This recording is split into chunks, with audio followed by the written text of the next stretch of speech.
Actually, I just wanted to make a quick guide about console commands, but things might have gotten a little bit out of hand at the end. Anyway, let's start with the guide. If you have played previous Bethesda games, you should be pretty familiar with what I'm going to talk about, but maybe it will help you to refresh your memory. Or you can just skip to the fun part, which might get a little bit disturbing at the end. But don't mind that. Now, console commands aren't just for silly stuff like you saw at the beginning. They can actually be quite useful if you encounter a bug. Like I did here. There's supposed to be a key on a body for the safe, but the body didn't spawn in, so now the only way for me to open the safe is by using console commands. Now, to open the console, you have to press the key under the escape key. On US keyboards this is a tilde key, but for me it's the Ö key, which is nowhere near the escape key, but anyway, so it does depend on your layout. Now, the console command to unlock the safe is pretty simple, it's just unlock, but you need to click on it first. Make sure that you clicked on the right object, as this can be a little bit tricky. Now, if you know the ID of an object, you can just use PRID and then the object ID, press enter, and your object is selected. Now we can use the unlock command again, but be aware that some console commands are considered cheating and they will disable achievements, as you can see by this little warning here. So I'm not 100% sure on this, but when you use a console command that is considered to be cheating, you can no longer load save files in which you have not cheated.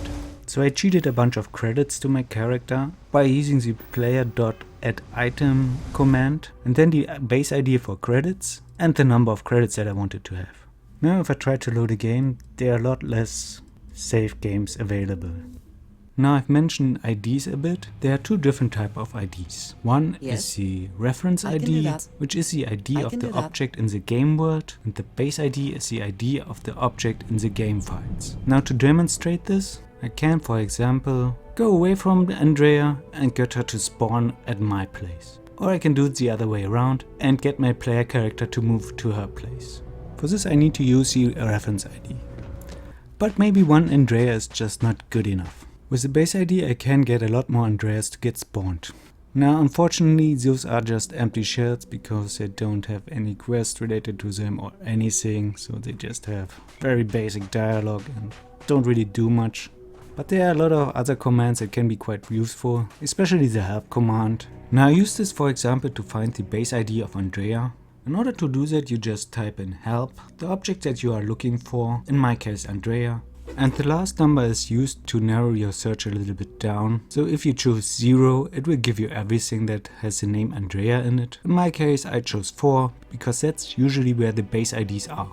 Now let's try that with iron. You get a lot of results, so you'll have to search a bit for it, and to help you a little bit with the search you have to know what you're looking for. So in my case it's a miscellaneous item, so I try to look for misc and iron. Now of course this is different for weapons and armor, then there will be something like weapon or armor. Now you should also be able to search for quests with this, which can be helpful if you can't progress a quest and you want to just finish it.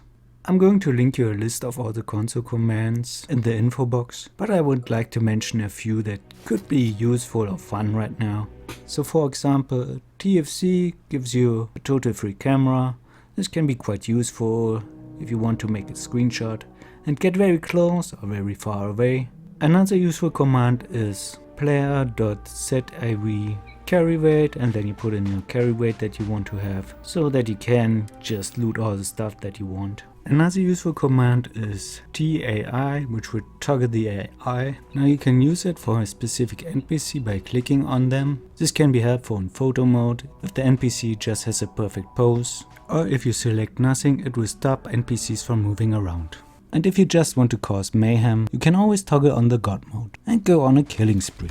Now of course not everybody in the game will like that, so if for some reason you want to get rid of a specific NPC, you can always use the kill command and they will suffer a sudden heart attack. Unfortunately this does not work on essential NPCs, they will just go into a down state. Now of course this is a lot of work to kill every NPC by hand, so why not just use the kill all command. Usually this will have the side effect of feeling the world a lot more empty, so why not just resurrect some NPC and pretend nothing has happened, if only that worked in the real world. Now maybe after the killing spree you may consider a face change.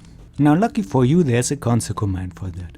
If you type in show looks menu player 1, you can basically start all over again. Unfortunately this has a little bug that if you choose a deathburned background, you will still have the old background. Sorry, but there's no escape from your past. Now the better way to change your face is by using SML player 2, which basically gives you the same menu that you get when you change your face for 500 credits in the game. Now maybe your face isn't the only face that you want to change, and thanks to a Reddit post I can tell you how to do it. Now the only way to get this to work is by changing your own face, and then let's example choose Andrea and then type in cap player, and now she just looks like you. But why stop here? What about Sarah? And Sam?